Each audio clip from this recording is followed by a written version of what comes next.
Знайти роботу і не відвідувати місця, де продають алкоголь. Такий запобіжний захід у вигляді особистого зобов'язання обрали водієві БМВ Ростиславу Храпачевському, який став відомим після трагічних перегонів з поліцією.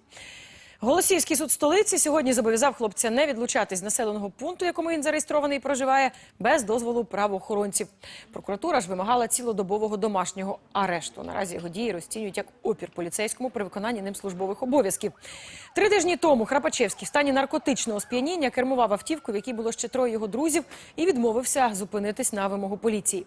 Під час того переслідування поліцейські відкрили вогонь і застрелили 17-річного пасажира. Патрульного, чий постріл став фатальним, взяли під арешт на 2 місяці.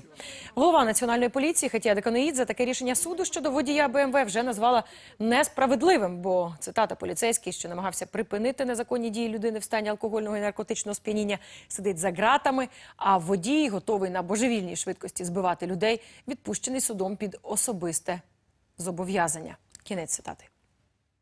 Ростислава, а чи вважаєте ви себе винним у тому правопорушенні? Смерті хлопця ні. В адміністративних порушеннях вважаю себе винним. А оперу-працівнику? Ні. А чому? Тому що Не было никакого опера, не было